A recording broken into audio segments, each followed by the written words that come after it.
वहां पर कोई पानी भी मत दो, वहां पर आप कुछ भी मत डालिए, तो भी वो अन्न का दाना एक ना एक दिन उग ही जाएगा। एक गेहूं का दाना अगर कहीं पर गिर गया है, एक ज्वार का दाना कहीं गिर गया है, एक मक्का का दाना कहीं गिर गया है, कोई बाजरे का दाना गिर गया है, कोई चीज आप खा रहे थे वो नीचे गिर गई है, कोई राई, सरसों या काली तिल आदि आदि जो भी पदार्थ हैं, वो अगर कोई वस्तु, कोई सामग्री, कोई अनाज कहीं पर गिर गया है ना, तो उस पर ना तो तुम पानी दो, ना तुम खाद दो, ना तुम उसमें कुछ मिट्टी दो, फिर भी आज नहीं तो कल, कल नहीं तो परसों, परसों नहीं तो कभी ना कभी 6 महीने में, 8 महीने में, 4 महीने में, 3 महीने में, 2 महीने में कभी ना कभी उसमें अंकुरता आ ही जाएगी। वो प्रकट हो जाएगा, वो जन्म ले लेगा। संसार के लोग अगर कुछ दे भी देंगे तो 50 वर्ग कह भी देंगे, ताना भी दे देंगे, और मेरा परमात्मा आपने निष्कपट भावों से, कोई आपके भीतर कुछ मांगने का प्रसंग नहीं है, कुछ मांगने का ललकता नहीं है, निष्कपट भावों से आपने जो भगवान से मांगा है, भगवान उसको देता तो है पर उसका हिसाब नहीं रखता है। मेरा भगवान कभी हिसाब नहीं रखेगा तुमको देने के बाद में।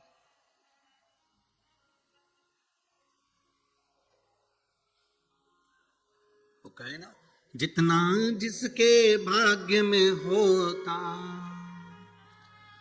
जितना जिसके भाग्य में होता, उतना ही वो पाता है। मेरे भोले के दरबार में सबका खाता है, शिव लहरी के दरबार में सबका खाता है। उसके पास में प्रत्येक जीव का वो बस इतना खाता रखा है कि तुमने भजन कितना करा, पर उसने क्या दिया उसका खाता उसके पास में नहीं। आपके भजन का खाता जरूर है कि आपने भजन कितना करा, स्मरण कितना करा, आपने नाम जाप कितना करा, आप नाम स्मरण कितना कर रहे हैं, आप नाम भक्ति कितना धारण कर रहे हैं।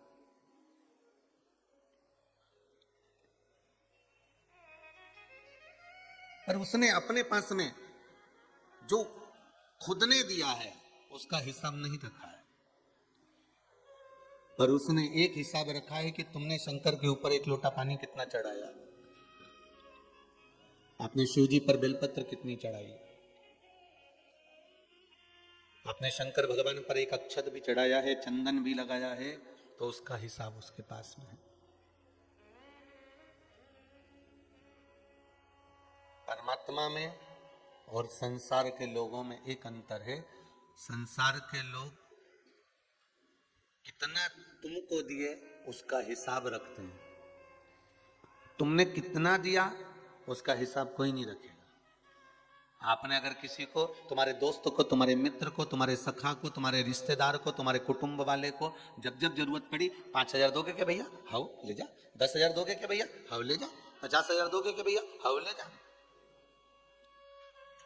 तुमने रोज सपोर्ट किया उसको, आपने हर 2-4 महीने में उसको कुछ ना कुछ दिया, उसने मांगा और तुमने दिया।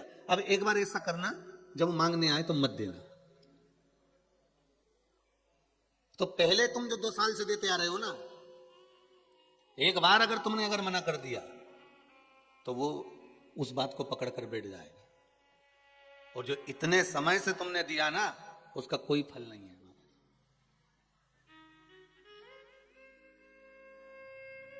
ये संसार के लोग हैं, और मेरे परमात्मा की यहां थोड़ा उल्टी रीति है।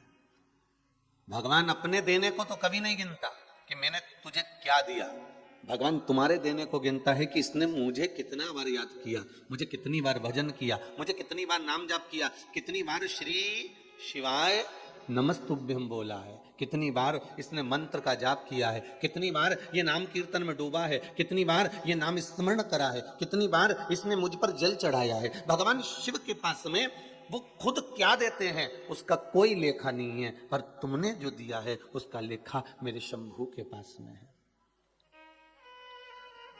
मेरे शंकर के पास में है। इसलिए कहते हैं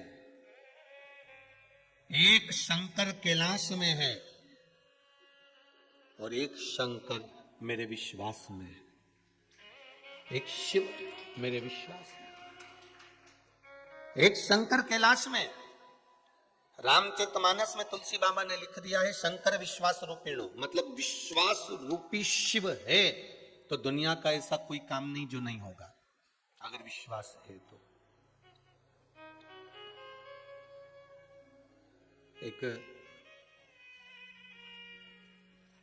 किसी बहन ने पत्र लिखा है,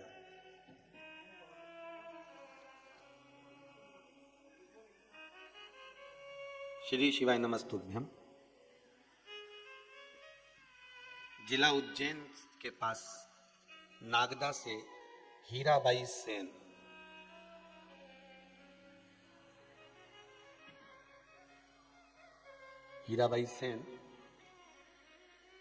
पत्र लिखी है।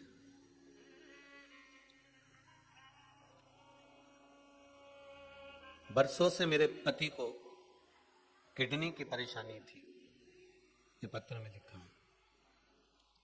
हीराबाई सेन ने पत्र लिखा है, बरसों से मेरे पति को किडनी की परेशानी थी, सारे डॉक्टरों के पास में, हाकिम के पास में, औषधि वालों के पास में सब दूर दिखा लिया था। जब सारे डॉक्टरों को दिखा दिखा कर हार गई तब मैंने अपने पति से कहा कि अब सारे डॉक्टरों को दिखा कर आ गए, सारे हॉस्पिटल में दिखा कर आ गए, एक हॉस्पिटल बचा है, आस्था चैनल पर सुना है, उसका नाम कुबेरेश्वर धाम है। पत्र में लिखा है, पत्र में लिखा है।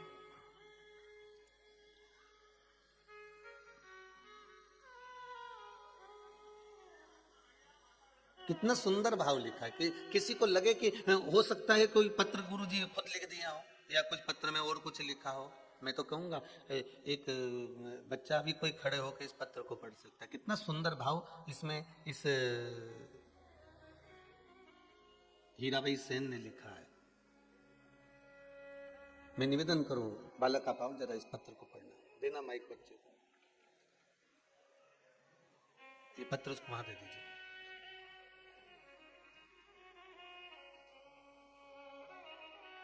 कितना सुंदर भाव इस पत्र में उस माँ ने लिखा है, शुरू से पढ़ना। श्री शिवाय नमस्तुभ्यम।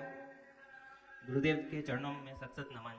जिला उज्जैन के पास नागदा से हीराबाई सेन में मेरे पति बरसों से किडनी के दर्द से परेशान थे। डॉक्टर हकीम सभी को दिखाया, सभी जांच करी, पर किडनी के पास दर्द होने के से डॉक्टर भी सही इलाज नहीं कर पा रहे थे। मैंने पतिदेव को कंधे की दवा, अब एक ही अस्पताल बाकी है, कुबेरेश्वर धाम। तुम वहां पर जाकर बाबा को बोलो कर आना, बाबा आपको 3 महीने में ठीक कर देंगे। वो चटपट आते थे 3 महीने पहले और आज भी आए, वो पूरे स्वच्छ होकर। उनका दर्द पूरा भाग गया। पता नहीं गुरुदेव, आज पूरा परिवार खुश है आपके आशीर्वाद से। श्री शिवाय नमस्ते। श्री शिवाय नमस्ते। पत्र वापस दे दो। बहन ने लिखा है 3 महीने पहले आए थे, सारे अस्पताल हार गए, तब जाकर एक ही बचा था, शंभू शंकर त्रिकालदर्शी कैलाशी अविनाशी शिव, कोई दूसरा ही नहीं था। तब बाबा से निवेदन कर गए थे और 3 महीने बाद आज फिर बाबा को धोख लगाने आए हैं कि अब सब दवाइयां बंद होकर एकदम स्वस्थ हो गए हैं। ये बाबा की कृपा हुई। फिर निवेदन करूंगा, इस भूमि पर ना तो कोई औषधि दी जाती है, ना कोई भभूति दी जाती है, ना इस भूमि पर कोई बेल दी जाती है, ना कोई टोना किया जाता है। इस भूमि पर ना अभी शंकर भगवान बैठे हैं, इस भूमि पर कहीं आपको शिव की मूर्ति, शिवालय कहीं आपको नजर नहीं आएगा कि शंकर कहीं बैठे दिखे हो। ना यहाँ प्राण प्रतिष्ठा हुई है, ना कोई मूर्ति विराजमान हुई है। केवल शंकर और कंकर इस कुबेरेश्वर धाम का एक मूल है और उसके बल पर ना तो यहाँ कोई घूमता है, ना किसी को चक्कर आता है, ना कोई बेल भभूति है। यहाँ तो केवल एक है, वो जो तुलसीदास जी ने कहा था ना कि शंकर विश्वास रूपिणो, एक शिव कैलाश में है और एक शिव आपके विश्वास में है। अगर विश्वास है तो शंकर है।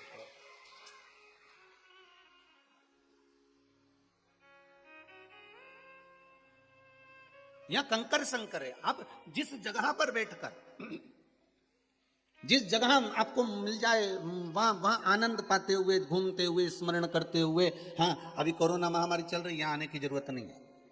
जब कोरोना महामारी समाप्त हो जाए तब आप भले बाबा के दर्शन के लिए, आप कंकर शंकर से मिलने के लिए आओ, पर विश्वास लेकर आना। जैसे ये माँ ने लिख दिया कि सब बरसों से लिखा है, बरसों से मैं तकलीफ में, मेरा पति बरसों से, और शिव कृपा होती ही है। महाराज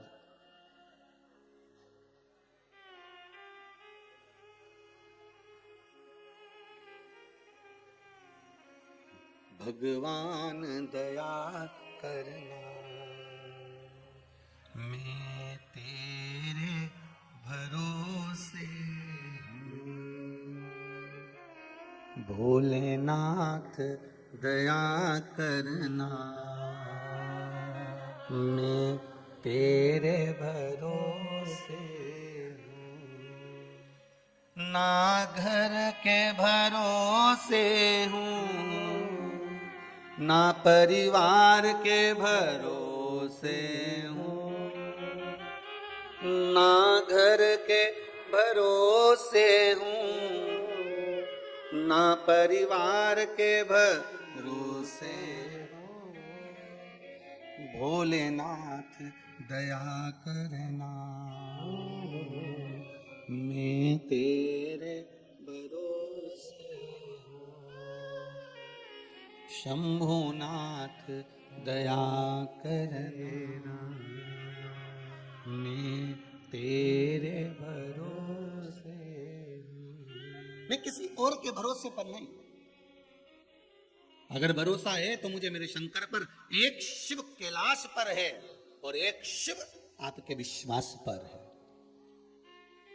रामचरितमानस की रचना करते समय तुलसीदास जी ने लिख दिया था, शंकर विश्वास रूपिणो। अगर विश्वास है तो शंकर की आराधना करना, विश्वास हो तो शिव की पूजन करना, विश्वास हो तो शंकर पर एक लोटा पानी चढ़ाना, विश्वास हो तो शंकर पर बेलपत्र चढ़ाना, विश्वास हो तो शंकर पर अक्षत चढ़ाना, विश्वास हो तो पुष्प चढ़ाना, विश्वास हो तो शंकर के मंदिर जाना। और अगर विश्वास नहीं है तो तुम तुम्हारे घर में भले और भगवान शंकर अपने मंदिर में भले, वो शिवालय में भला है, आप अपने घर में भले। अगर विश्वास है तो किसी शिवालय में, तुम्हारे घर के पास में भी जो शिव मंदिर हो, जो शिवालय हो, जहां शिवलिंग हो, वहां जाइए।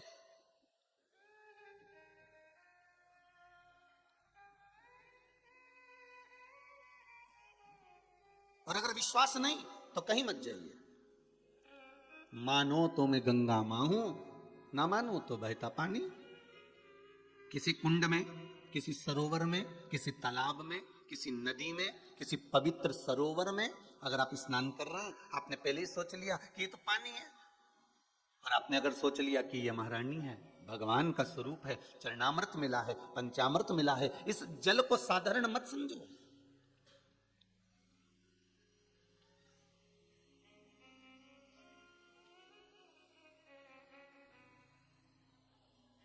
इस जल को कोई साधारण ना समझे। जिस कुंड में, जिस नदी में, जिस तालाब में, जिस सरोवर में आप स्नान कर रहे हो, जिन कुंडों में आप जाते हो, जिन तीर्थों में जाकर आप नदियों में, पवित्र नदियों में स्नान करते हो, सरोवरों में स्नान करते हो, बावड़ियों में स्नान करते हो, कूप और कुंड में स्नान करते हो, ये कोई साधारण नहीं हो सकता। ये कोई साधारण सा नहीं है महाराज। ये भगवान जो बनाया हुआ है, पुराना जो चला आ रहा है, ये कोई साधारण से नहीं महाराज। बस विश्वास पक्का रखना, भरोसा दृढ़ रखना।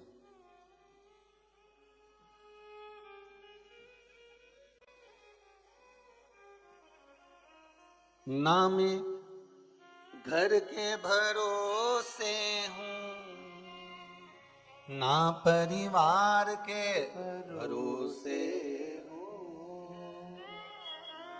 भोलेनाथ दया करना, मैं तेरे आस लेकर, एक विश्वास लेकर, एक भरोसा लेकर हम तेरे दरवाजे पर आए। और अगर ये आस, ये विश्वास, ये भरोसा छूट जाए तो फिर उसका कोई मतलब ही नहीं। फिर भरोसा क्या? आप उस परमात्मा के भरोसे पर रहो। तो एक राजा एक बार घूमने के लिए निकला और घूमते घूमते राजा एक जगह पर गया तो उन्होंने क्या देखा, एक बच्चा छोटा सा एक मट्टी का खिलौना बना रहा है। मट्टी के खिलौने को बनाकर फिर वो बच्चा उस मट्टी के खिलौने में कानों में कुछ कह रहा है। कहने के बाद उस खिलौने को बच्चा तोड़ देता है। वो बच्चा बार बार मट्टी का खिलौना बनाता है, उसके कानों में कुछ कहता है और खिलौने को तोड़ देता है। राजा उस बच्चे के पास गया। राजा ने उस बच्चे से कहा, बाबू बालक क्या कर रहे हो? इसके खिलौने के कान में क्या कहते हो और बाद में खिलौना तोड़ देते हो? आखिर बात क्या है? तो उस समय पर तुरंत वो बच्चा कहता है कि मैं इस खिलौने के कान में कहता हूं कि तू राम बोल, राम बोल, राम बोल। और बच्चा जब खिलौने के कान में कहता है तो ये मट्टी का खिलौना राम नहीं बोलता, इसलिए मैं इसको तोड़ देता हूं। जो राम ना बोल पाए, जो भगवान का भजन ना कर पाए, उसको रखकर करूंगा क्या, इसलिए मैं तोड़ देता हूं। राजा को अच्छा लगा। राजा ने कहा, बेटा आप हमारे राजभवन में रहोगे, हमारे साथ रहोगे। इतने धर्मात्मा, इतने पुण्यात्मा, इतने संकीर्तन वाला हमारे नगर में रहे, इससे बढ़कर सुख क्या है? आप हमारे नगर में रहोगे, आप हमारे राज्य में रहोगे। राजा ने कहा, तो बच्चे ने कहा, मैं रहने को तैयार हूं, पर मेरी 4 शर्तें हैं। अगर मेरी 4 शर्त आप मान जाते हो तो मैं आपके साथ में रहने को तैयार हूं। पहली, जब मैं सोऊंगा आपको रात भर जगना पड़ेगा। दूसरी, कपड़े में पहनूंगा तो आपको नग्न रहना पड़ेगा। तीसरी, महाराज जब मैं खाऊंगा, अगर मैं खा रहा हूं तो आपको भूखा रहना पड़ेगा। और चौथी, मेरे दुख में मेरे साथ हर पल खड़े रहना पड़ेगा। राजा बोला, ये तो कैसी शर्त है तुम्हारी कि तुम खाओ मैं भूखा रहूं, तुम सो में जागूं और तुम पहनो में नग्न रहूं? ये कहां की बात है? तुम्हारे दुख में मैं हमेशा खड़ा रहूं, ये तो फालतू की बात है, ऐसा तो कभी हो नहीं सकता। तो इतने में बच्चा बोला, जब तुम ये सब चीजें नहीं कर सकते तो मैं आपके साथ कैसे रह सकता हूं? तो फिर किसके साथ रहेगा? बच्चा कहता है, जो इन शर्तों को निभा रहा है आज तक, मैं उसी के साथ रह रहा हूं। कौन निभा रहा है इन शर्तों को? हमसे महान कौन हो सकता है जो इन शर्तों को निभा रहा है? बच्चे ने कहा, वो मेरा उघड़दानी, मेरा त्रिकालदर्शी शिव कैलाशी निभा रहा है। मेरा शंकर इन शर्तों को निभा रहा है। पहली शर्त है, मैं सोऊं तू जाग, मैं चैन की नींद सोता हूं और मेरा शंभू रात भर जगता है मेरे लिए। वो भगवान मेरे लिए जगता है। मैं सोऊं वो जागता है, मैं खाता हूं वो भूखा रहता है। मेरा भगवान सबको खिला देता है, आखिरी में बैठता है, कोई भूखा रहता है तो उसको भी खिलाने भाग जाता है। वो मेरा शंभू है। और मैं पहनूं वो नग्न रहता है, उसको कोई मतलब नहीं। कैलाश पर अड़भंग होकर पड़ा हुआ है, अड़भंग होकर रह रहा है, उसको कोई मतलब नहीं कि कौन सा अंबर, कौन सा पीतांबर, कौन सा। एक बहन जी ने व्हाट्सएप पर मैसेज लिखा था, आशीष जी बता रहे थे कि उन्होंने लिखा है कि मैं जब भगवान को जल चढ़ाने के लिए जाती हूं तो थोड़ा सा जल गर्म करके ले जाती हूं। तो मेरा पति और मेरा पुत्र दोनों मुझ पर बहुत हंसते हैं। पति कहता है, जो कैलाश पर रहता है, जो अमरनाथ की गुफा में रहता है, जो इतनी ठंडी जगह पर रहता है, जो केदारनाथ में रहता है, जो इतना ठंडे में रहता है, और उसको तो कुनकुना जल चढ़ाती है। मेरा पति भी हंसता है, मेरा बेटा भी मुझ पर हंसता है। गुरुजी से पूछना कि मैं ठंडा जल चढ़ाऊं कि कुनकुना चढ़ाऊं? फिर वही बात सामने आ गई। भगवान मंत्र तंत्र और तुम्हारे शब्दों से, अर्थात तुम्हारे श्लोकों से, तुम्हारी स्तुति से, भगवान तुम्हारे बहुत सारे संवादों से नहीं रीझता। मेरा शंभू अगर रीझता है तो तुम्हारे इसी भोलेपन से रीझता है। मेरा शंकर रीझता ही भोलेपन से।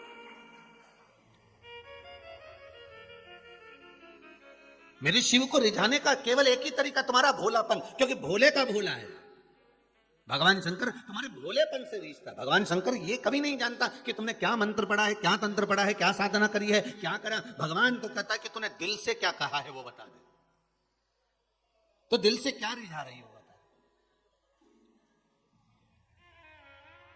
मेरे पति को मैंने बोला भी ठंड का समय चल रहा है, ठंड बहुत तेज है, भगवान को ठंड लग जाएगी, इसलिए मैं कुनकुना जल करके ले जाती हूँ।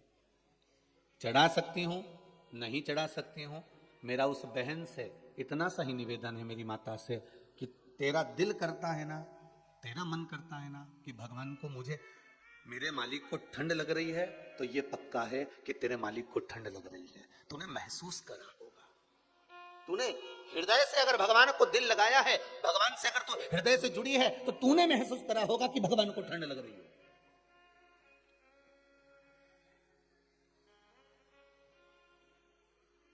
ये तूने महसूस करा। नहीं तो कई घर में तो आज भी लड्डू गोपाल बैठे हुए हैं, कई घरों में लड्डू गोपाल बैठे हुए हैं, और कई घर में लड्डू गोपाल बैठे हुए हैं, और कई लोग वो लड्डू गोपाल को भी इस ठंड में फूल चढ़ा दे रहे हैं। अब अंदाजा लगा ना जरा। और अगर कहीं का परम भगवदीय वैष्णव हो, ठाकुर जी का कृपा पात्र कहीं का जीव हो, तो भगवान को अगर फूल भी रखता है तो थोड़ा दूर रखता है, उसको सर्दी बैठ जाएगी, उसको ठंड लग जाएगी। अगर भाव हो, उसने तो केवल भगवान माना है, उसने तो केवल भगवान को भगवान मान लिया कि फूल चढ़ाना है, सबको चढ़ाना है, मतलब चढ़ाना है। अब कईयों के मन में भाव, तो उसने ठंडा फूल, गीला फूल, पानी का फूल जिसमें पानी पड़ा हुआ था, ठंड थी, और भगवान को ले जाकर रख दिया। अब ऊपर से अब तुम कहते हो कि मेरा गोपाला है, मेरा ठाकुर है, मेरा लाडला है, मैंने उसको स्वेटर पहनाया है, मैंने उसको कपड़े पहनाए हैं, तो फिर पुष्प भी तो दूर होना चाहिए, ठंडी वस्तु भी तो दूर होना चाहिए। मेरे भगवान के साथ में दिखावा मत करो, बस भगवान ये कहता है, मेरा ठाकुर कहता है, मेरा भोलेनाथ कहता है, मुझे दिखावा प्रिय नहीं है। आप दिल से तो रिझाओ। उसको कौन ने कहा कि तू कुनकुना पानी चढ़ा के आ? उसको कौन ने कहा कि तू गर्म पानी करके ले जा, कुनकुना पानी करके ले जा? उसके मन में आया, पति से कह दिया तुम्हें जो चढ़ाना चढ़ाओ, तो वो तो बाल्टी भर ठंडा डोले चढ़ावे, और बेटा भी ठंडा चढ़ा, पर उसका मन नहीं माना, ना उसका दिल नहीं माना, उसका हृदय नहीं माना, तो वो ले गए। तो मेरा बहनों से निवेदन केवल इतना, तुम्हारा मन कर लेना कि भगवान को रिझाना इस तरह से, भगवान को रिझाना इस भाव से। कई लोग कहते हैं क्यों गुरुजी तुम इतनी बड़ी बड़ी बात कहते हो, कहां लिखी है वो बताओ। तो ढूंढो ना शास्त्र वेद में, पुराण में।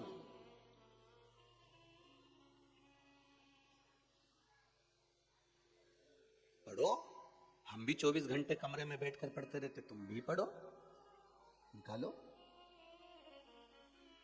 और दिल लगाओ इस परमात्मा से, दिमाग नहीं।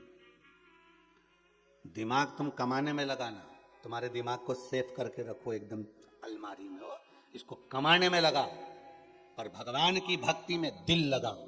पर दुनिया भी उल्टी है, दिमाग भगवान की भक्ति में लगाने का प्रयास करती है,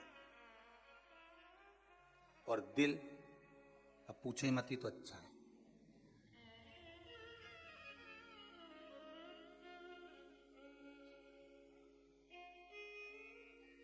कहा दिमाग दूसरे काम में लगा लो, कमाने में लगा लो, और दिल परमात्मा में लगा लो। पर लोग भी उल्टे हैं, दिमाग भगवान में लगाते हैं। कैसा दिमाग लगाते हैं? हाँ, क्या होता है पानी चढ़ाने से, क्या होता है चावल चढ़ाने से, क्या होता है धतूरा चढ़ाने से, क्या होता है भगवान शंकर पर दूध चढ़ाने से। यहां दिमाग लगा रहे हैं, यहां दिमाग लगा रहे हैं। जहां दिल लगाना चाहिए था, मैं दिमाग लगाया गया है, और दिल कहां लगाया है?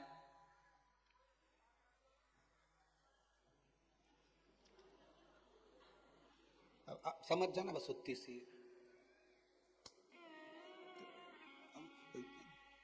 दिल यहां लगाना था और दिमाग वहां लगाना था कि जो इतना फैशन कर रही है, ये कमाई का कितना भाग निपटाएगी, दिमाग वहां लगाना था।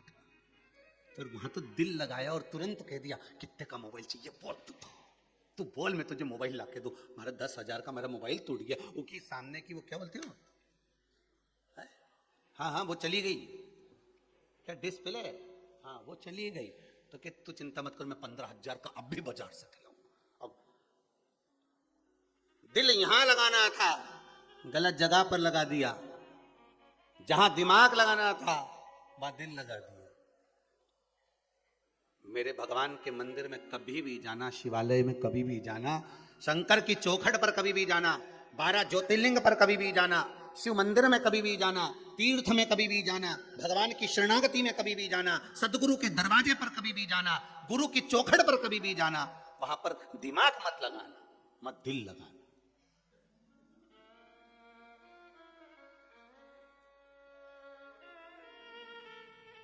मत दिमाग लगाने की जरूरत नहीं, मत दिल लगाइए।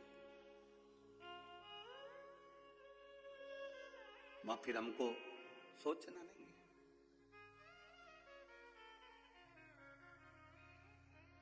अब सौंप दिया इस जीवन का सब भार तुम्हारे। जहां हृदय लग जाता है, दिल लग जाता है, फिर वहां दिमाग काम नहीं करता, वहां तो बस हृदय लगा हुआ है। शंभु शरणे मांगू घड़ी रे घड़ी, दुख का दया करी निदर्शन। हे प्रभु, अब मेरा मन, मेरा चित्त, मेरा हृदय कहीं दूसरी जगह ना जाए, आपके चरणों में लग जाए। पूर्ण विश्वास दे दो। जैसे बच्चा कह रहा है मैं भोजन करता हूं भूखा वो रहता है, मैं सोता हूं जागता वो रहता है, और महाराज मैं पहनता हूं नग्न वो रहता है, और मेरे दुख के हर पल में, हर घड़ी में, हर क्षण में साथ वो खड़ा रहता है, कोई दूसरा नहीं।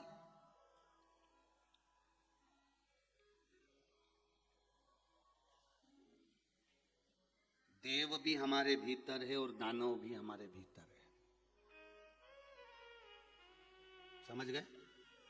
भगवान भी हमारे भीतर है और राक्षस भी हमारे भीतर है।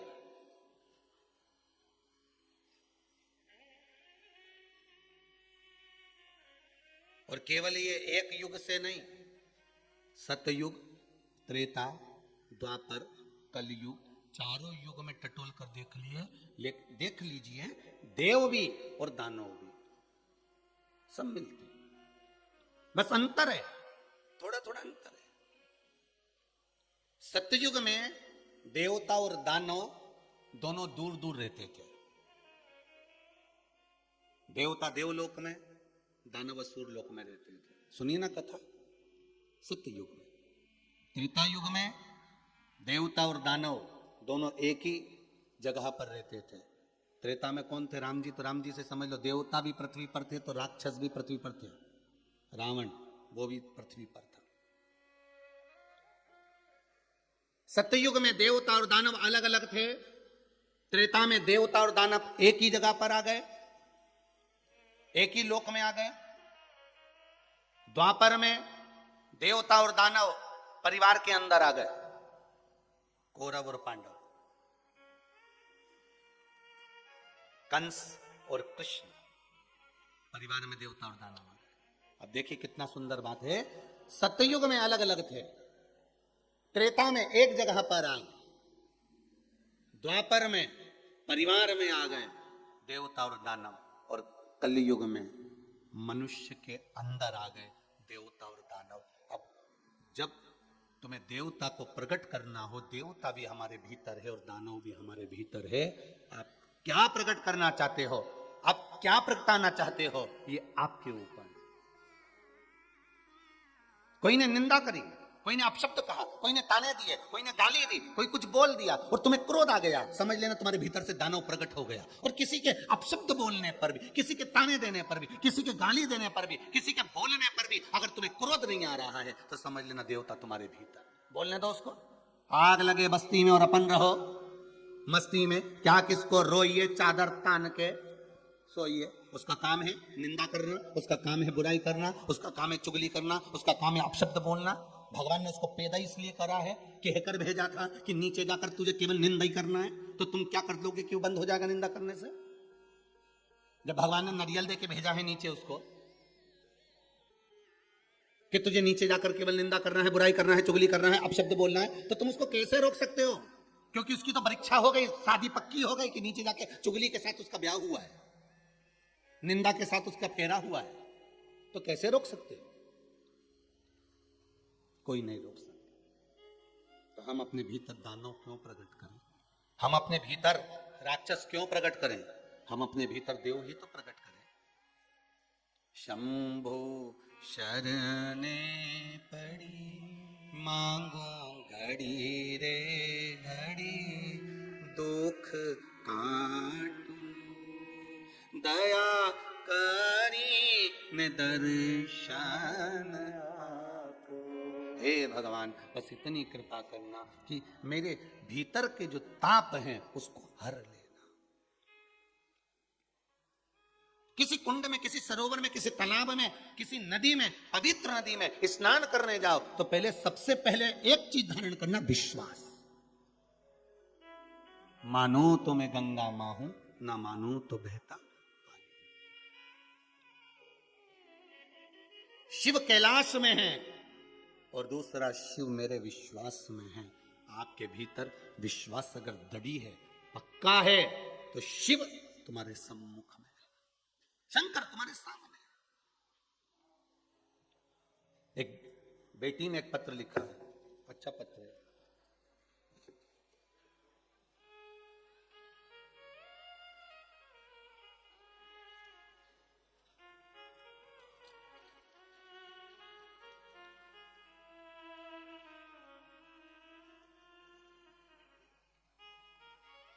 मैं साधना अग्रवाल, कन्नौज, जिला हरदा से हूं। श्री शिवाय नमस्तुभ्यम। पत्र में लिखा है, गुरुदेव, दीपावली के 2 महीने पहले मेरे बेटे की भोपाल में एक एग्जाम थी, जिस एग्जाम को उसको एक ही बार में निकालना था। गुरुदेव, मेरा बेटा एग्जाम देकर आ गया और पशुपति व्रत उसने चालू कर दिया। इस पत्र में लिखा है इस बहन ने, साधना जी अग्रवाल, कन्नौज, जिला हरदा से। पशुपति व्रत चालू करे, काउंसलिंग में उसका नाम नहीं आया। जब काउंसलिंग में नाम नहीं आया तो उसका मन उचिष्ट हो गया और उसने पशुपति व्रत को छोड़ने का मन में विचार कर लिया। पर मेरे परिवार ने उसको फिर वापस कहा कि तू व्रत मत छोड़, व्रत तो कर, काउंसलिंग में नहीं आया तो नहीं आने दे, तू व्रत तो पूरे कर ले, शंकर के व्रत करने में क्या जा रहा है। जैसे ही तीसरा व्रत पूर्ण हुआ और उसका जो एग्जाम था, उस काउंसलिंग में उसका नाम वापिस आ गया और वो निकल गया। ये पत्र बोल रहा है, इस पत्र में वो लिख रही है, महाराज, जहां पर सब तरह से जीव हार जाता है, हम फिर कहेंगे पहले सारे जगत में घूमी आओ, संपूर्ण जगत में तुम्हारी जिससे जिससे पहचान है उसके हाथ पैर खूब जोड़ लो, मना नहीं है। पर आखिरी में फिर भटकना मती, शंकर का द्वार, मेरे शिवालय, जहां तुम्हारे घर के पास में जो शिव का शिवालय हो, उस शिवालय में चले जाना, उससे विनती करना, प्रार्थना करना, उससे दिल की बात कहना, हृदय की बात कहो। हम ये भी नहीं कहेंगे कि आप कुबेरेश्वर धाम आओ, हम ये भी नहीं कहेंगे कि तुम कहीं जाओ, तुम तो तुम्हारे घर के पास में जो शिवालय है, जो शिवलिंग हो, जो शंकर जी का मंदिर हो, वहां जाइए और अपने दिल की बात, अपने हृदय की बात, अपने चित्त की बात, अपने मन की बात उस शंभू से कहें, उस शंभू से कहें। भोलेनाथ दया करना, मैं तेरे भरोसे हूँ, ना घर के भरोसे हूँ, ना परिवार के केवल तेरा सहारा, तेरा भरोसा, दूसरा कुछ नहीं। कल प्रसंग चल रहा था, माता पार्वती जी भगवान शिव से कह रही थी, भोलेनाथ, जो पुरु ने, वसु ने तब साधना करी है, और वसु ब्रह्मा जी द्वारा जो प्रकटा हुआ है, वो वसु एक यज्ञ कर रहा है, और उस यज्ञ में 33 कोटि देवताओं को आमंत्रित कर रहा है। 33 कोटि देवता उस यज्ञ में आए हुए, और उस यज्ञ में सब जा रहे हैं, हमको भी जाना चाहिए। शंकर भगवान ने कहा, बिल्कुल, अगर यज्ञ है, अनुष्ठान है, तो हम क्यों ना जाएंगे, हम भी चलेंगे, मना नहीं। पर शिव जी ने फिर वही प्रसंग माता पार्वती से कहा कि जाओ, यज्ञ में, अनुष्ठान में, भजन में, पूजन में, स्मरण में, तुम्हारी मर्जी पड़े जहां जाओ, पर विश्वास को रख कर जाना। अगर विश्वास नहीं है तो फिर ऐसे मंदिर जाने से, देवालय जाने से, पूजन करने से कोई फायदा नहीं। कई लोगों के मन में आता है, अब व्रत कर तो लिया है, अब देखेंगे भगवान कर देगा तो ठीक है। तो कोई ने डंडा मारा था कि व्रत करो, कि सियोर वाला महाराज कहने गया था तुम्हारे घर पे पीले चावल देने के लिए कि नहीं, तुम्हें तो ये करना ही पड़ेगा। कभी व्यासपीठ से सब बोला कि तुम्हें करना ही पड़ेगा। शिवरात्रि पे जो सावन के महीने में शिवरात्रि पर शिव जी का अभिषेक करवाया तो तुमसे ये कहा था कि तुम्हें करना ही पड़ेगा, ये बोला था क्या? नहीं, यहां से बोल दिया, तुम्हारी मर्जी हो तो करो, तुम्हारी मर्जी हो तो मत करो।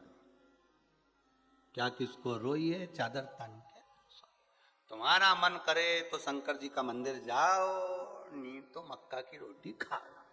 कौन के तुमसे कि जाओ? कौन कह रहा तुम तो बढ़िया घी में मिड़ मिड़ के निपटाओ, मक्का की रोटी न गुड़ न जोरदार मसल मसल के न।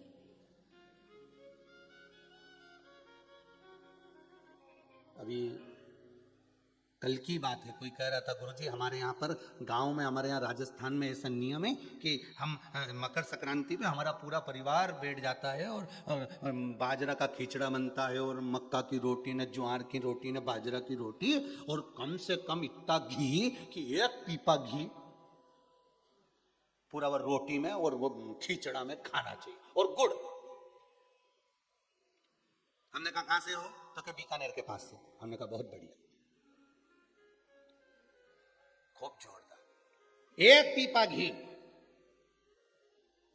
हमने कहा ये नियम किसने बनाया कि मक्का की रोटी के साथ में घी और गुड़ और सब खाना जरूरी है? खाओ। नियम बनाने वाले ने यह बनाया था कि संक्रांति पे जैसे घी की धार चले ऐसे भजन गाना जरूरी है, पर लोगों ने सुन लिया कि घी खाना जरूरी है। वो था भजन गाना जरूरी है।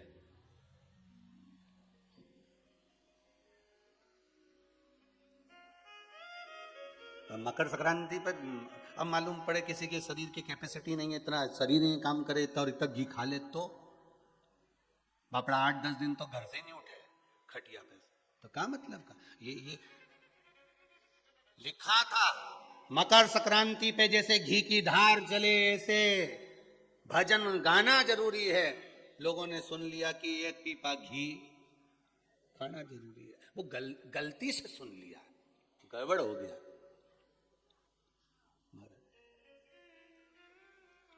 भजन गाओ, स्मरण करो, जितना कर सकते हो विश्वास रखकर करो।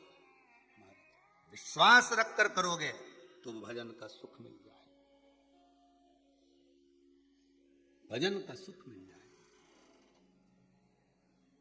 बस प्रभु की भक्ति में जितना जितना शिव कह रहे हैं, पार्वती वसु अगर यज्ञ करा रहे हैं और उस यज्ञ में आपको जाना है तो किसी यज्ञ में, किसी अनुष्ठान में, किसी देवालय में, किसी तीर्थ में, किसी कुंड में, किसी नदी पर, किसी सरोवर पर, किसी तालाब पर, kiसी कूप पर, तब जाना जब तुम्हारे भीतर विश्वास जागृत हो जाए।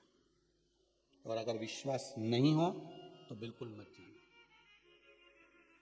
हम बार बार आपसे कहते हैं, आपके मन में अच्छा लगे कि शिव महापुराण से कुछ सीखने को मिल रहा है तो शिव पुराण की कथा सुनो, नहीं तो रिमोट तुम्हारे हाथ में है, आस्था चैनल चेंज करो, दूसरा महाराजा राव का उसको सुनो।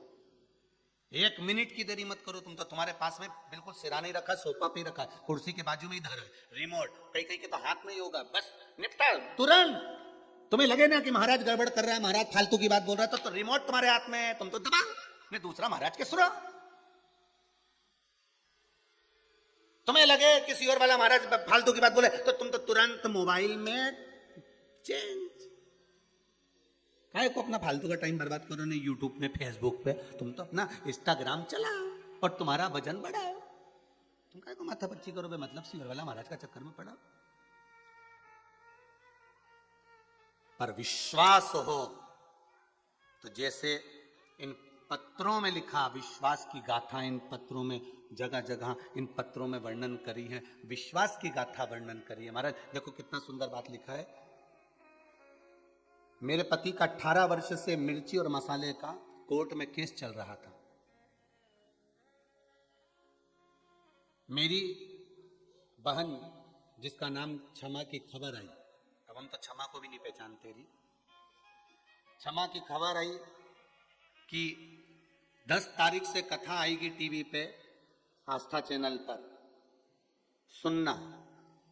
तो मैंने शंकर जी को जल चढ़ाने जा रही थी और शंकर जी से कह के आई, हे भोलेनाथ 10 तारीख से शिव पुराण की कथा चालू हो रही है बस योर वाला महाराज की, तो ऐसी कृपा कर देना कि हम पूरी 7 दिन की कथा सुन लें और अदालत की पेशी इस बीच में नहीं आए।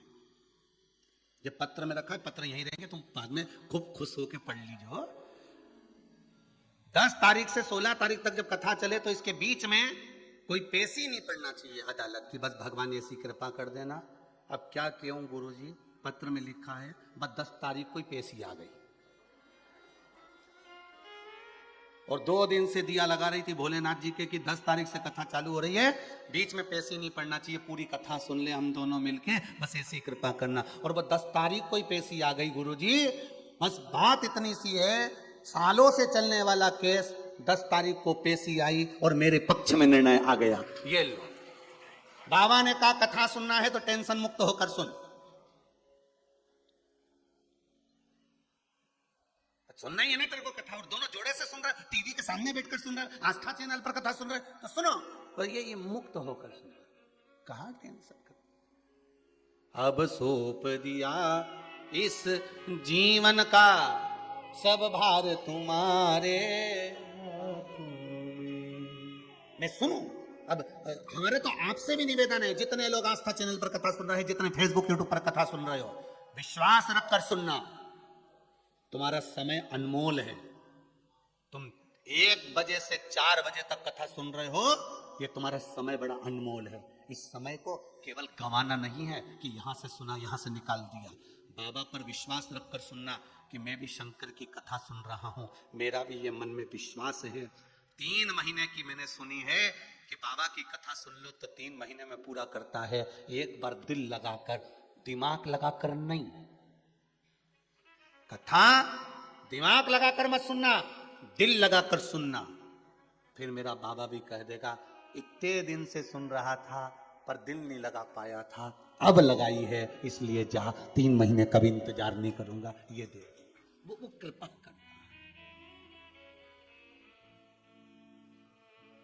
कथा में दिमाग नहीं लगाना हमें, भगवान के दरवाजे पर दिमाग नहीं लगाना हमें, माता पिता के चरणों में हमें दिमाग नहीं लगाना, अपने सदगुरु के चरणों में जाकर दिमाग नहीं लगाना हमें अपने गुरु के पास जाकर कोई दिमाग नहीं लगाना कि गुरुजी के सामने कहे कि गुरुजी मैं ये बता सकता हूं, मैं ये कर सकता हूं, मैं तुम्हें ये बता सकता हूं। गुरु के सामने जाकर दिमाग लगाने की जरूरत नहीं, भगवान के सामने जाकर दिमाग लगाने की जरूरत नहीं। भगवान के सामने, गुरु के सामने, माता पिता के चरणों में, भगवान की कथा में दिमाग नहीं लगाना, हमको दिल लगाना, दिल लगा। कोई तुमसे कहे कब तक कथा सुनोगे, कहना बस लगा है ये दिल, हृदय मन लगा। बाल्टी कुएं में डाल दी है, खींचने की देरी है।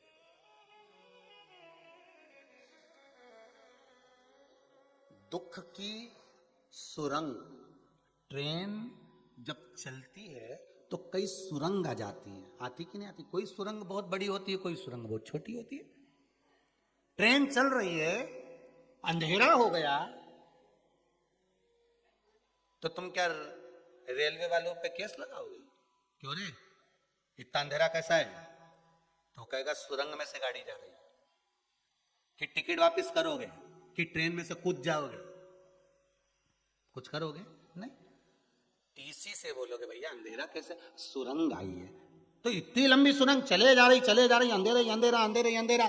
टीसी बोलेगा चिंता मत करो, कहीं तो अंत होगा इस सुरंग का। जब सुरंग का अंत होगा तब प्रकाश वापिस आ जाएगा। कोई सुरंग छोटी होती है, कोई सुरंग बड़ी होती है, ट्रेन चलती जाती है। जब सुरंग का अंत होता है वापिस उजाला, वापिस प्रकाश हो जाता है। उसी तरह कोई दुख बहुत बड़ी सुरंग की तरह होता है, कोई दुख बहुत छोटा सा होता है जिसमें से हमको निकलना है। अगर दुख बड़ा है चिंता मत करना, दुख छोटा है चिंता मत करना। ट्रेन चलती रहना चाहिए, तुम अपना कर्म करते चले जाओ, भजन करते चले जाओ, प्रकाश आगे चलकर मिल ही जाएगा, उजाला प्राप्त हो ही जाएगा। बस सुरंग थोड़ी बड़ी है, दुख थोड़ा बड़ा है, तकलीफ थोड़ी बड़ी है, कष्ट थोड़ा बड़ा है, पर चिंता मत करना। कर्म प्रधान है, कर्म करो, भजन करो, कीर्तन करो, मंत्र जाप करो, और भगवान पर भरोसा रखकर जो व्यापार कर रहे हो, जो दुकान कर रहे हो, जो सर्विस कर रहे हो, जो नौकरी कर रहे हो, उसमें लगे रहो और उस पर छोड़कर चलो, उजाला आएगा। सुरंग का अंत भी एक दिन होता है, सुरंग का अंत भी एक दिन होगा, प्रकाश दिखेगा और तुम आगे बढ़ोगे।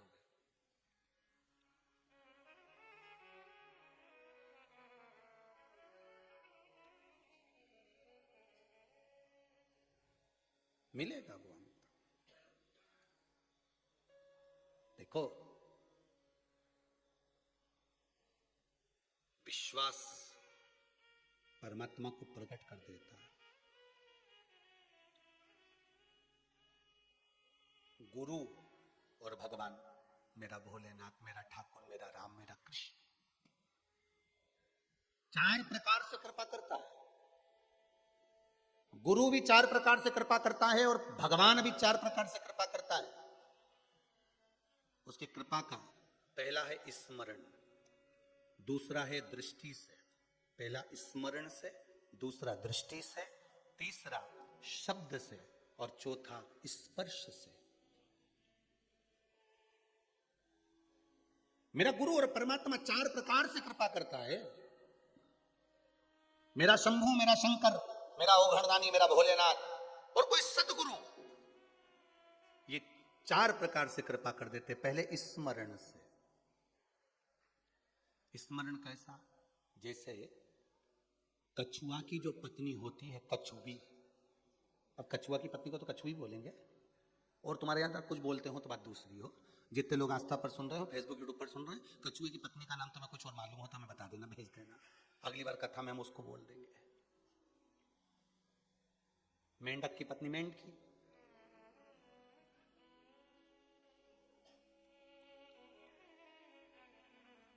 बोलते ना डॉक्टर की पत्नी डॉक्टरनी, मास्टर की मास्टरनी, ऐसा पहले से बोलते आ रहे हैं। तो कछुआ की बोलो तो कछु, ठीक है। तो कछुवी, कछुए की पत्नी जब बच्चे को जन्म देती है, अंडा देती है, तो वो बच्चे को जन्म, अंडे को जन्म वो पानी में नहीं देती है, वो रेत में देती है।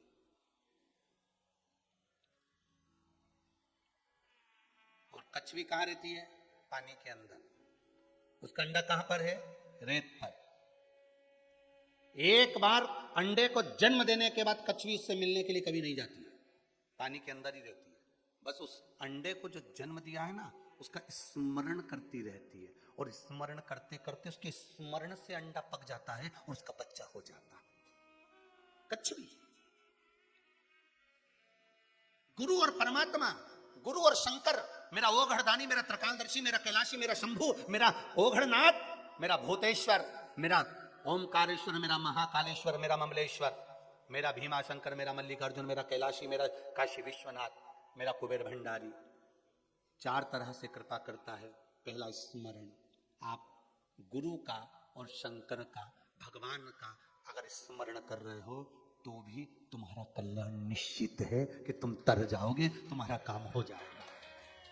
टीवी पर कथा सुन रहे हो, आस्था चैनल पर सुन रहे हो, मोबाइल पर सुन रहे हो, मतलब तुम्हारा चित्त, तुम्हारा मन, तुम्हारी वृत्ति उस कछुए की तरह है जिसका मन उस अंडे में लगा हुआ है।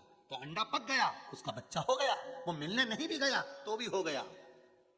कई लोग आस्था चैनल पर कथा सुनते हैं और लिखकर भेजते हैं हमारा ये काम हो गया, मतलब तुम्हारा स्मरण पक्का था, इसलिए वो अंडा पक गया, फल तुम्हें प्राप्त हो गया।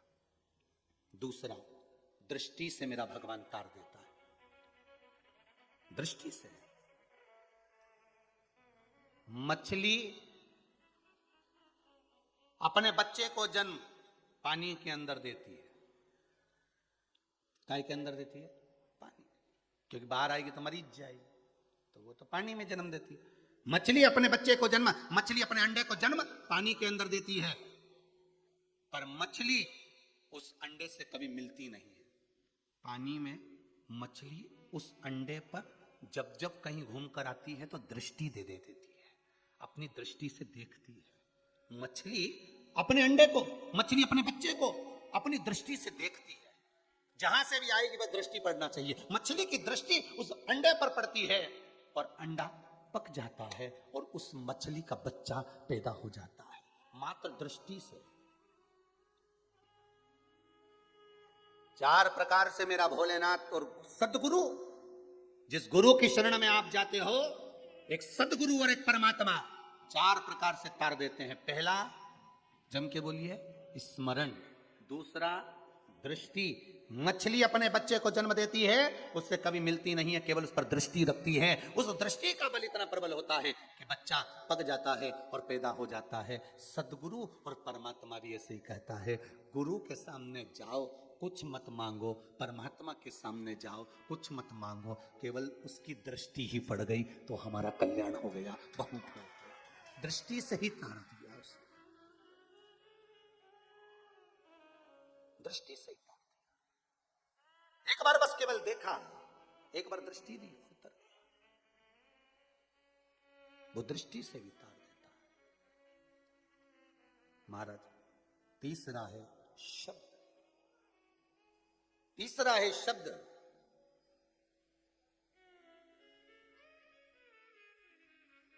परमात्मा के शब्द, वेदों के शब्द, शास्त्रों के शब्द, पुराणों के शब्द, गुरु के शब्द, ये भी तारने वाले। टिटहरी, देखिए पक्षी होता है टिटहरी, वो टिटहरी अपने बच्चे को जन्म पृथ्वी पर देती है, अपने बच्चे को, अपने अंडे को जन्म पृथ्वी पर देती है, और वो टिटहरी उस बच्चे से मिलने नहीं आती है, केवल आकाश में उड़ती है और चिल्लाना चालू कर देती है टिटहरी। उसके शब्द उस अंडे पर पड़ते हैं और बच्चा जन्म लेता है। ध्यान देना, शब्द से टिटहरी अपने बच्चे को जन्म दे देती है। आकाश में उड़ रही है, बच्चे को जब उसको पकाना होता है, उस अंडे को पकाना होता है, अपने बच्चे को जन्म देना होता है, टिटहरी चिल्लाना चालू कर देती है। आपने भी देखा होगा टिटहरी कई बार बगीचे में, कहीं बाग बगीचे में चिल्लाती जाती, अपने बच्चे को, अपने उस अंडे को पका रही है, अपने बच्चे को जन्म दे रही है, अपने शब्द से अपने बच्चे को जन्म देने का प्रयास कर रही है। वो टिटहरी है।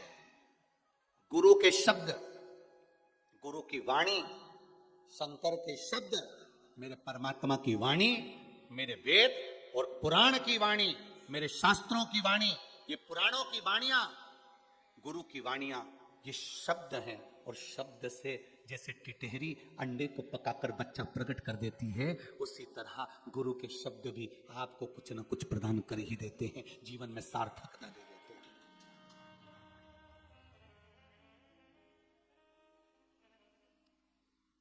अच्छे से संभाल कर रखी हुई वस्तु एक ना एक दिन काम आ ही जाती है। संभाल कर रखी हुई वस्तु अच्छे से संभाल कर रखी हुई वस्तु एक ना एक दिन काम आ ही जाती है, और अच्छे से ध्यान लगाकर सुनी हुई कथा एक ना एक दिन काम आई जाती है। अच्छे से ध्यान लगाकर सुनी हुई कथा एक ना एक दिन काम आई जाती है। कोई उपाय, तुम्हारे यहाँ कोई बीमार पड़ गया, किसी को कैंसर जैसा रोग हो गया, किसी को किडनी का रोग हो गया, किसी को कोई तकलीफ हो गई, किसी के बच्चे, तो तुम खुद ध्यान लगाकर अगर कथा सुने हो तो बता सकते हो कि तू ऐसा कर ले। ध्यान लगा, अच्छे से संभाल कर रखी हुई वस्तु एक ना एक दिन काम आई जाती है, और अच्छे से ध्यान लगाकर सुनी हुई कथा, गुरु की वाणी, गुरु के शब्द, परमात्मा की वाणी कहीं ना कहीं काम आ जाती है। क्योंकि टिटहरी अपने शब्द से अपने बच्चे को जन्म दे देती है, शब्द से गुरु तार देता है, शब्द से परमात्मा तार देता है। इसलिए आपसे कहते हैं श्री शिवाय नमस्तुभ्यम। शब्द वो है जिसका नाद करने से ना जाने कितने तर जाते हैं। और महाराज चौथे नंबर पर है स्पर्श से परमात्मा और गुरु तार देता है। स्पर्श, मोरनी, मोर की पत्नी महाराज, मोर या कोयल या तोती या चिड़िया, किसी को भी पकड़ना, पक्षी, चिड़िया अपने बच्चे को जन्म देती है, अंडे को जन्म देती है, तो उस पर वो बैठती है, स्पर्श में रखती है। अपने शरीर के स्पर्श से, अपने पंख के स्पर्श से, अपने शरीर के स्पर्श से वो अपने बच्चे के अंडे को पका देती है और बच्चे को जन्म दे देती है। उसी तरह जब हम शंकर के शिवलिंग को स्नान कराते हैं, जल चढ़ाते हैं, पंचामृत स्नान कराते हैं, चंदन लगाते हैं, बेलपत्र चढ़ाते हैं, उनको छूते हैं, स्पर्श करते हैं, या गुरु के चरण को, माता पिता के चरण को जब हम स्पर्श करते हैं तो भी हमारा कल्याण निश्चित हो जाता है, हमारा कल्याण निश्चित है। पहला कैसे है? स्मरण। मत आओ कथा में, अभी कोरोना महामारी के चलते अपने अपने घर पर रहो, कथा सुनो आस्था चैनल पर, फेसबुक और यूट्यूब पर कथा का स्मरण करिए। और आगे भी जो 23 तारीख से कथा है, शिवगण शिव महापुराण की कथा, वही शायद 1 बजे से ही होना है, 1 या 2 बजे से जो भी होगी सूचना मिल जाएगी आपको, आप अगर जुड़े होंगे फेसबुक यूट्यूब पर तो घर पर बैठकर सुनो। शिव महापुराण में कहा, वर्णन करा 4 तरह से गुरु और परमात्मा तार देता। पहला स्मरण, मात्र स्मरण करिए, जहां बैठकर भजन कर रहे हो वहीं बैठकर कर लीजिए, उसको याद करो। कितना सुंदर संवाद है। पहले तो जरा सा याद करते तो हिचकी आ जाती थी, आज के जमाने में हिचकी आ जाए तो भी लोग कहते मेरी छोरी याद कर रही, मेरा छोरा याद कर रहा, पर कोई नहीं कहता कि भगवान याद कर रहा, सीवर वाला महाराज याद कर रहा, कोई नहीं। बहुत दिन हो गए मैं महाकाल नहीं गई, बहुत दिन हो गए मैं काशी विश्वनाथ नहीं गई, बहुत दिन हो गए मैं उज्जैनी नहीं गई, मैंने दर्शन नहीं किया।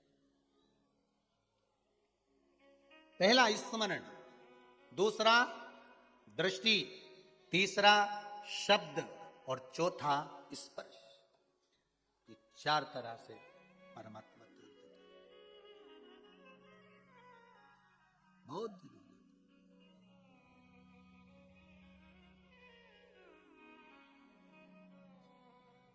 उसका स्मरण किया जाए। हमारी विपदा हरो भोलाना, हमारी विपदा हरो भोलाना, मने थारी याद सतावे।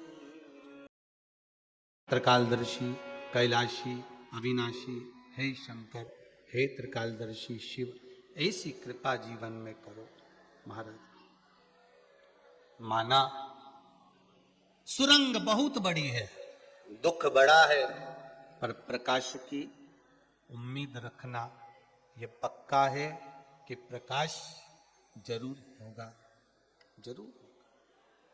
प्रकाश की उम्मीद रखिए। समस्या अगर विकट है तो मेरा कैलाशपति भी निकट है, आपसे दूर नहीं है, आपके करीब हूं। भाव शिव जी ने कहा, माता शंकर भगवान माता पार्वती जी से कह रहे,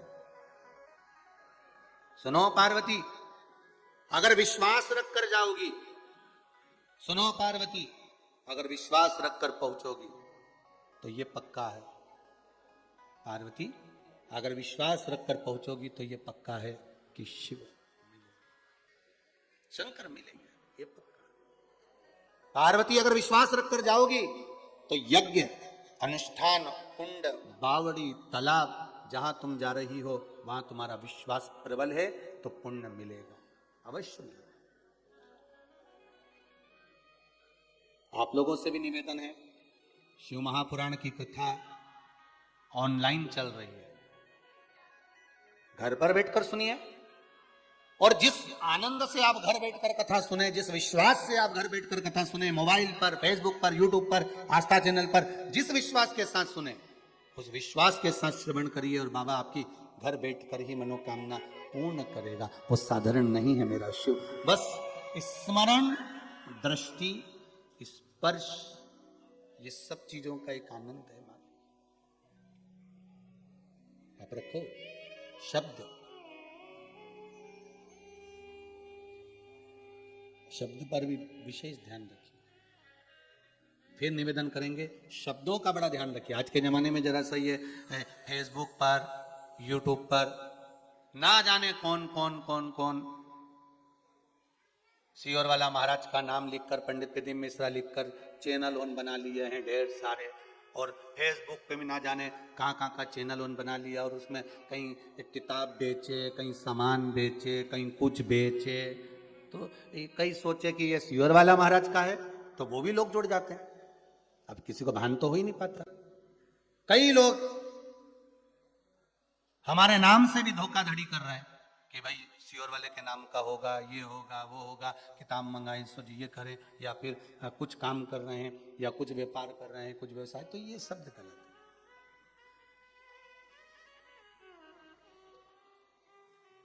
यहां तो शिव है, शंकर है, ये शिव महापुराण की कथा है। और आपको पहले भी कहा, कोई उपाय, हमारा फोटो लगा हुआ है और आवाज किसी दूसरे की आ रही है, चल रहा है, उसको आप स्वीकार न करिएगा।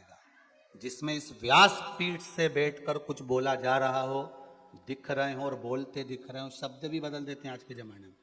बहुत चतुर चतुर लोग हो गए रे जी, घना चतुर लोग, घना चतुर, शब्द भी चेंज कर दे रहे हैं, शब्द भी चेंज। और एक नया कि गुरुजी फ्री में ये सामान दे रहा है, वो सामान दे रहा है, हम तो तुमको केवल ये ज्ञान दे रहे हैं, वो तो ले नहीं रहा है, तो फ्री में क्या सामान। केवल रुद्राक्ष उत्सव जो पूर्व में हुआ था, उसमें रुद्राक्ष जो वितरण किए गए थे सब निशुल्क थे। और आगे भी इस शरीर के द्वारा और इस व्यासपीठ के द्वारा कोई भी चीज दी जाएगी तो वो निशुल्क ही दी जाएगी। आपसे शुल्क लेकर कोई काम नहीं, कोई काम नहीं। आप तो बस ये मत सोचना कि और कोई आपसे नंबर मंगाए, या आपके पास में कई लोग चतुर होते हैं, मंगवाते फिरे। कई लोग तो बहुत सहयोगी होते हैं, पर कई लोग, जैसे एक हमारे ब्राह्मण देवता ने पत्र भेजा है, गुरु कृपा ज्योतिष कार्यालय दिवड़िया रोड से, ये इछावर से ये पत्र आया है। आदरणीय पंडित श्री राजेंद्र जी शर्मा वैदिक आचार्य हैं जिन्होंने इस पत्र को भेजा। मैं बहुत बहुत धन्यवाद देता हूं आदरणीय पंडित श्री राजेंद्र जी शर्मा वैदिक आचार्य, दिवड़िया रोड से ज्योतिष आचार्य हैं, जिन्होंने पत्र में लिखा है कि कई वर्षों के बाद ऐसा बदलाव लोगों के हृदय में और लोगों के जीवन में देखा है। जो कभी शिव मंदिर नहीं जाते थे, उस मंदिर में जो कभी मंदिर नहीं जाते थे, वो भी जल चढ़ाने के लिए लाइन लगा रहे हैं। ये ज्योतिष आचार्य जी ने लिखा। आदरणीय पंडित श्री राजेश जी शर्मा वैदिक आचार्य जी को मैं बहुत बहुत चरणों को नमन करते हुए धन्यवाद देता हूं। उन्होंने लिखा है पशुपति व्रत सोमवार को होता है, मंदिरों में धूम हो जाती है, चारों तरफ मंदिरों में धूम रहती है, ऐसा लगता है हमारे आसपास के क्षेत्र में दिवाली मनाई जा रही है। ज्योतिषाचार्य जी ने लिखा है प्रत्येक घर के बच्चे, बुजुर्ग, बड़े छोटे सब मंदिर जा रहे हैं। पहले हम देखते थे कि बच्चे लोग मंदिर नहीं जाते थे, युवान मंदिर नहीं जाते थे। आदरणीय ज्योतिषाचार्य जी ने लिखा है अपने पत्र में कि बच्चे भी मंदिर जाना चालू कर दिए हैं। तो मैं व्यासपीठ को धन्यवाद दे रहा हूं। पंडित राजेंद्र जी शर्मा लिखते हैं कि व्यासपीठ को धन्यवाद देता हूं जो पूरे भारत की भूमि पर बदलाव लाए, उसके लिए धन्यवाद है। आदरणीय पंडित श्री राजेंद्र जी शर्मा वेदिकाचार्य ज्योतिषाचार्य जी के पावन चरणों को नमन करता हूं और आपके विचार जो आपने भेजे अपने लेटर पेड पर, पत्र पर, उसके लिए बहुत बहुत धन्यवाद। हम तो ये चाहते हैं कि धर्म की ध्वजा आगे बढ़ती जाए और मेरे शंकर के मंदिर, देवताओं के मंदिर में लोग जो इधर उधर दूसरे धर्म में जा रहे हैं, भटक रहे हैं, उनको जोड़कर शंकर के चरणों में लाकर छोड़ना है। बस यही एक नियम है, यही एक धर्म है। अन्य धर्मों में लोग लालच दे रहे हैं। अभी हम भिलाई गए थे कथा करने के लिए, छत्तीसगढ़ गए, हमने वहां देखा लोग लालच दे रहे हैं, हम तुम्हें नौकरी दिला देंगे, तुम हमारे धर्म में आ जाओ, हम तुम्हें सर्विस करा देंगे, तुम हमारे धर्म में आ जाओ, तुम हमारे धर्म में आ जाओ। ऐसे ऐसे लालच लोगों को दिए जा रहे हैं केवल अपने अपने धर्म में जोड़ने के लिए। और अगर ये शरीर मेरे शंभू ने, मेरे शंकर ने, मेरे भोलेनाथ ने अगर ये शरीर दिया है तो प्रयास करूंगा जीवन भर कि इस शरीर के द्वारा जितना हो सके लोग मंदिर से जुड़ जाएं, धर्म से जुड़ जाएं, हिंदू धर्म को छोड़कर किसी दूसरे धर्म में ना जाए। इस शरीर से जितना बनेगा उतना प्रयास जोड़ो।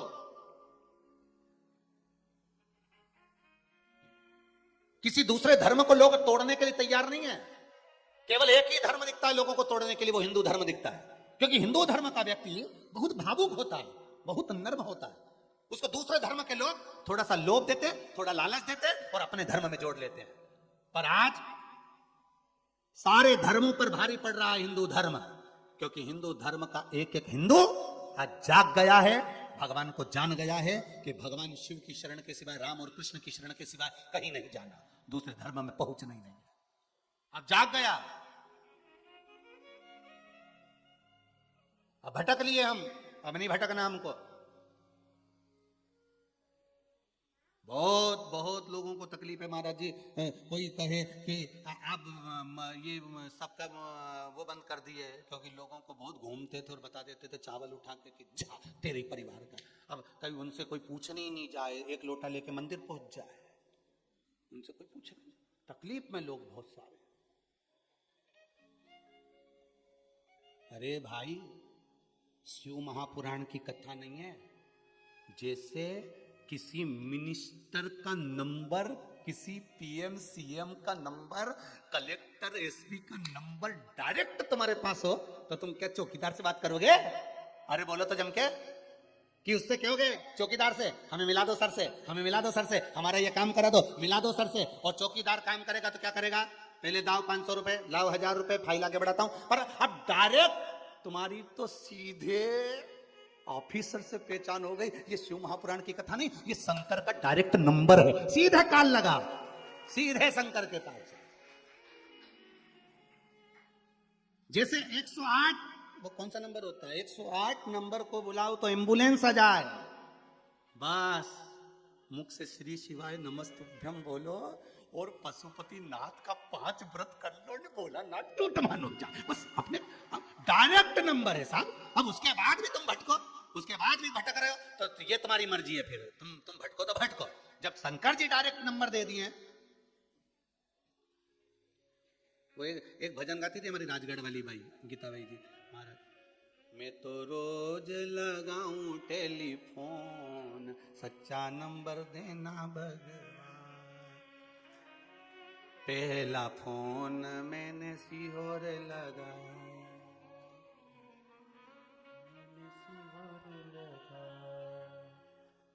सीहोर लगाया मैंने, सीहोर लगाया, पूछा कहाँ गए भगवान, सच्चा नंबर देना भगवान।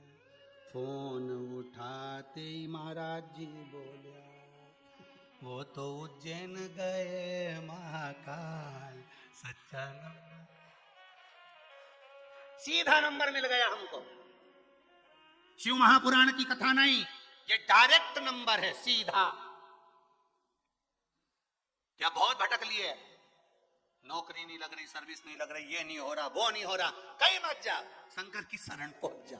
एक बेलपत्री भी नहीं हो तो शंकर पे चढ़ी चढ़ाई अपने तो धोना और भोलेनाथ जी की चढ़ाई, पर ढोंग प्रपंचा मत करना वहां जाके हो, नहीं तो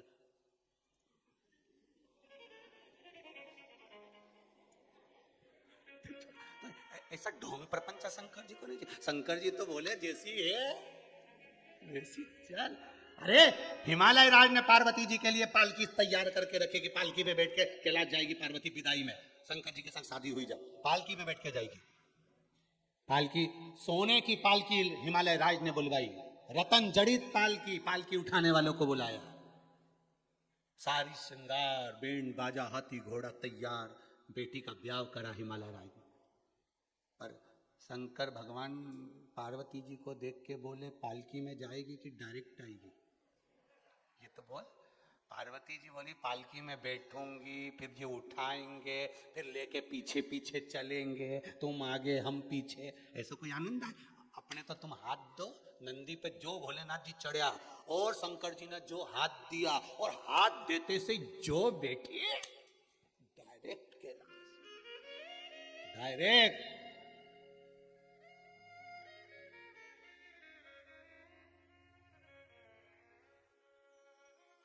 तो तुम्हें डायरेक्ट नंबर मिला शिव महापुराण, पूरे दुनिया के लोगों को, पूरे विश्व के लोगों को ये डायरेक्ट नंबर है। शंकर की कथा, शिव महापुराण की कथा छूटना नहीं चाहिए, डायल करते रहो, कथा सुनते रहो, एक ना एक दिन तो कॉल लगेगा। कई लोग तो सीहोर लगाते हैं आश्रम पे, तो नहीं लगता, बार बार सारे नंबर लगा के देखे, गुरुजी लगते ही नहीं है, हम तो परेशान होगा, जवाब ही नहीं आता।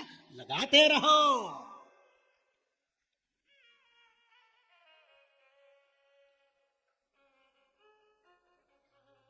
हो सकता है फोन नहीं उठाए, डायरेक्ट ऑफिस में बुला ले, हो सकता है शिव करुणा सीधे ही कर दे, सीधा नंबर है शिव महापुराण।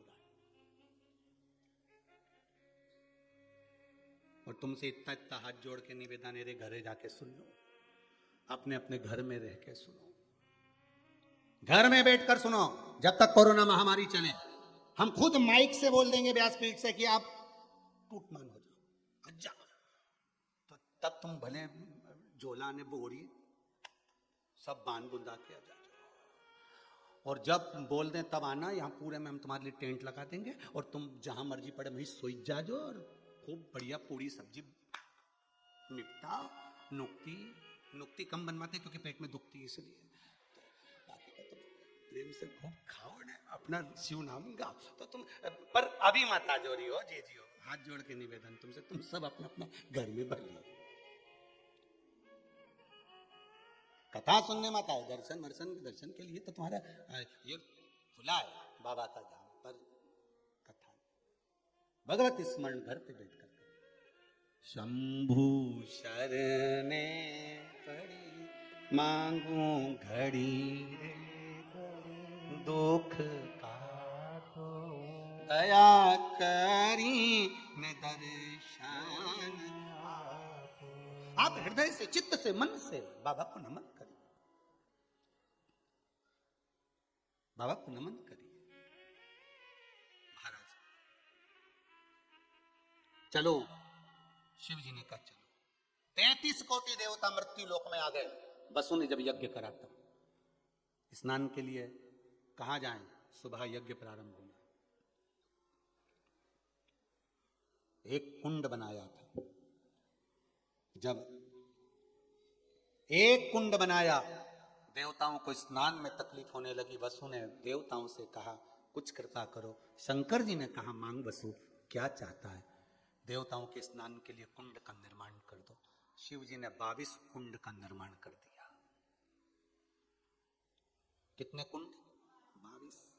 जैसे मेरे राम जी महाराज ने रामेश्वर धाम की जब स्थापना करी, और रामेश्वर धाम की स्थापना करी, इतनी बड़ी सेना सामने खड़ी थी, समुद्र का खारा पानी था, और मेरे राघव जी हनुमान जी को देख रहे थे, हनुमान राघव जी को देख रहे थे। हनुमान जी से इशारे में पूछा, क्या बात है हनुमान? हनुमान कहते हैं, प्रभु ये समुद्र का खारा पानी है, पीते नहीं बन रहा है। भगवान ने कहा, इतनी सी बात? जो बाण उठाया, राम जी महाराज ने 24 कूप तैयार कर दिए। कहां पर है? रामेश्वर गए हो आप लोग? जो रामेश्वर गए होंगे उन्होंने उन कूपों में स्नान करा होगा। 24 कूप का निर्माण कर दिया। 24 में से 2 कूप तो सूख गए, 22 बचे। 22 में से 1 कूप में सारे कूपों का जल है, इसलिए वहां पर 21 कूपों में आज भी लोग स्नान करते हैं। करते कि नहीं करते? बाल्टी भर भर के महाराज पंडा होन पानी डाल देते हैं, स्नान करा देते हैं। रामेश्वर जितने कुएं राम जी महाराज ने जितने कूप बनाए, एक एक कूप के जल का स्नान करो, राचमन करो, सारे कूप का जल का अलग अलग स्वाद आएगा। अब इतनी सी दूर में इतने कुएं में स्वाद कैसे बदल सकता है? तो ये तो राम जी जान सकते हैं।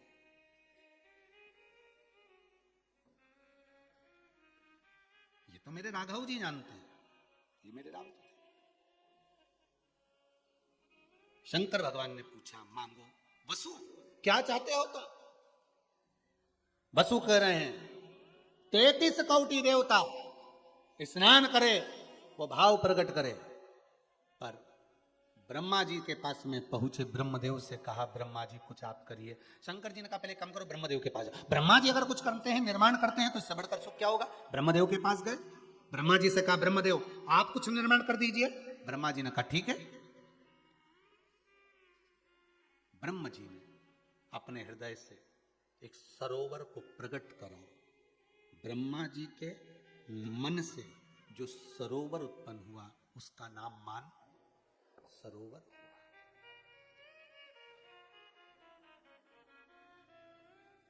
कैलाश अधिपति के चरणों में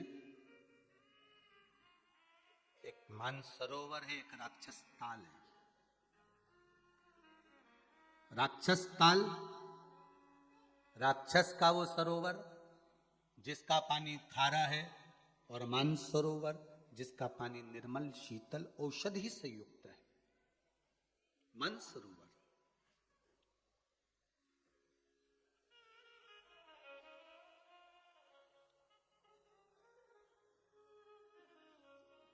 महाराज, हमसे भी कई लोग कहते हैं, क्यों गुरुजी तुम कभी कैलाश घूमने गए, मानसरोवर नहाने गए? हमने कहा, भैया वहां जाएं तो हम पैसा गहना लग जाए। सही है, सही है ना? कुछ 1-1.5 लाख रुपए लगे सो तो तब जाके तो मानसरोवर की यात्रा हो, खूब सारा जमा करो, वहां पहुंचो। तो भगवान इतनी सामर्थ्यता तो है नहीं बाबा की, पर यह जरूर है कि हम भले, मेरे शिव पर विश्वास इतना है, बाबा वहां भले ना बुला रहा हो, पर इतना विश्वास तो है कि मेरा शंभू यहां जरूर आ जाएगा। ये पक्का। आहों में असर होगा, घर बैठे बोला लेंगे, तुम रूठे रहो भोले, हम तुम्हें मना ले। तुम कहते हो भोले, हमें कैलाश प्यारा है, एक बार तो आ जाओ, एक बार तो आ जाओ, कैलाश बना देंगे। मेरा शंभू जहां रहता है वहां अपने आप कैलाश बन जाता है, बनाने की जरूरत नहीं पड़ती, बनाने की जरूरत नहीं है।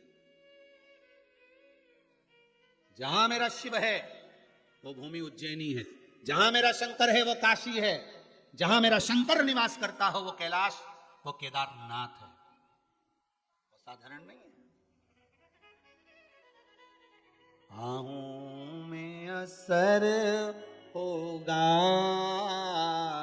घर बैठे बुला। अगर आपकी भक्ति विश्वास प्रबल है। पहले भी कथा में कहा था, आपको कहीं जाने की जरूरत नहीं है, आप तो भगवान की भक्ति में लग जाओ, शिव की भक्ति में लग जाओ, भगवान के भजन में लग जाओ, तीरथ तुम्हें खुद खींचेगा। अब भजन तो करो, इतना स्मरण तो करो। आपको तीर्थ नहीं जाना पड़ेगा, तीर्थ आपको खींच कर लाएगा। चल वृंदावन, चल गोकुल, चल गोवर्धन, चल अयोध्या, चल काशी, चल अवंतिका, वो खींचे। जैसे इतनी कथा सुनने के बाद भी जब कथा आती है तो आपका मन कर ही जाता है कि ला आधे घंटा जरा चालू तो कर महाराज, सुनने में करता है कि नहीं करता?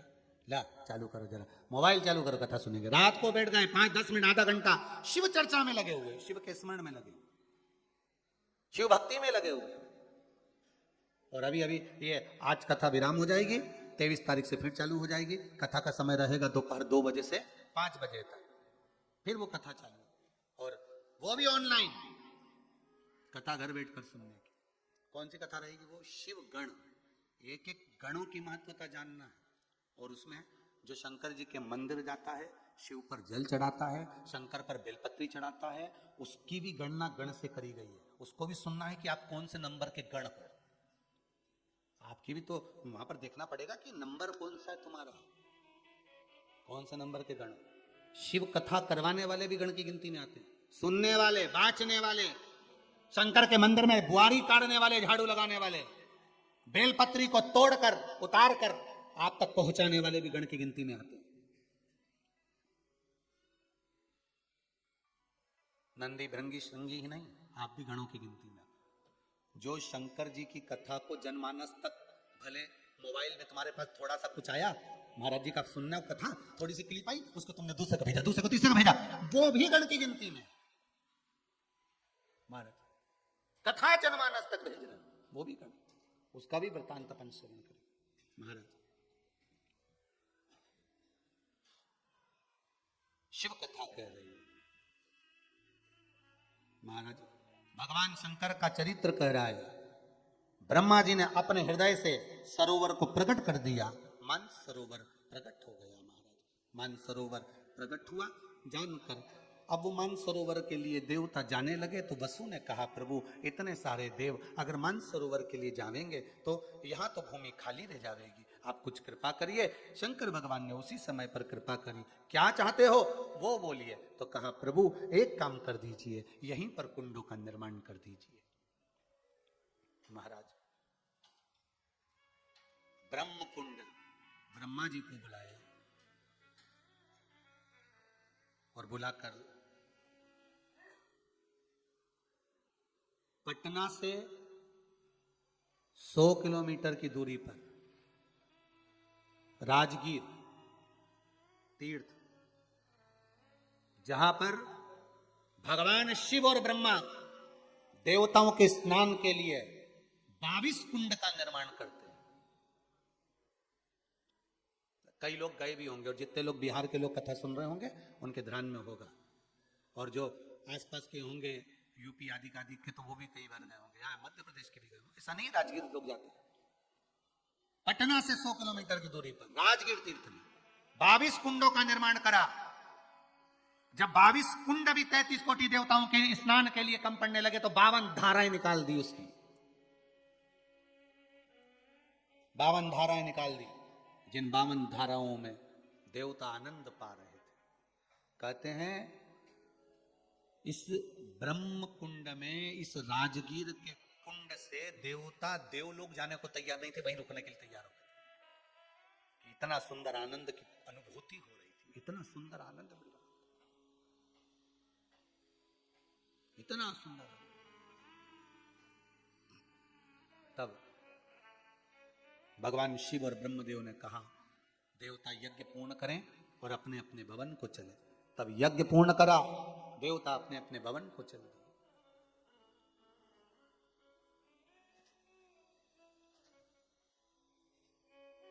कभी आप लोग जाएं तो अवश्य दर्शन करें।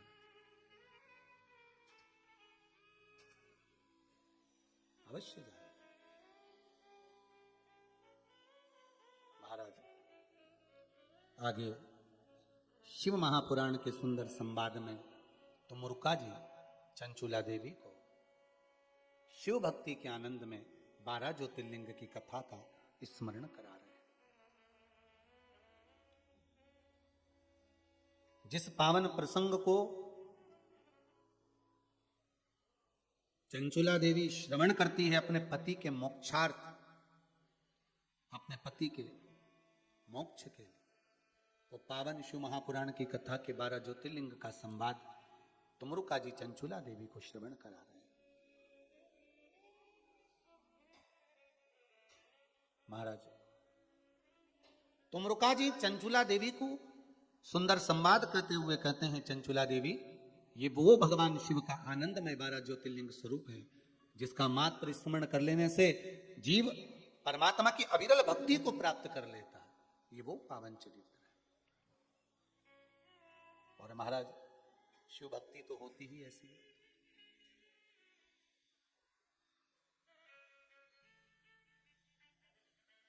शिव भक्ति तो होती ही ऐसी है जिसमें शंकर की उपासना के साथ शिव।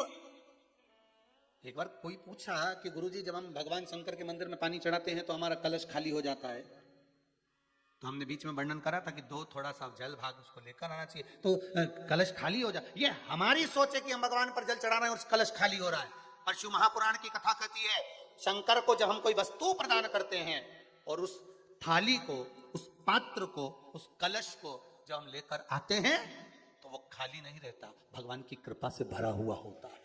कृपा पात्र से भरा हुआ है, वो खाली नहीं है, भगवान की अविरल भक्ति से भरा हुआ। कितना कितना भाव कहा है महाराज जी। शिव मंदिरों के घंटाल, घंटी, शिव मंदिरों की जलाधारी, जो ऊपर जल पात्र रहता है जिसमें से बूंद बूंद जल गिरता है, शिव मंदिर का त्रिशूल, शिव मंदिर का डमरू, शिव मंदिर के भूमि का फर्श, शंकर का एक एक शिखर से लेकर एक एक तलातल रसातल तक में जो जो है शिव का, वो करुणा करने वाला है। शिव के पास जो है वो सब करुणा देने वाला, कृपा करने वाला, सब दया करने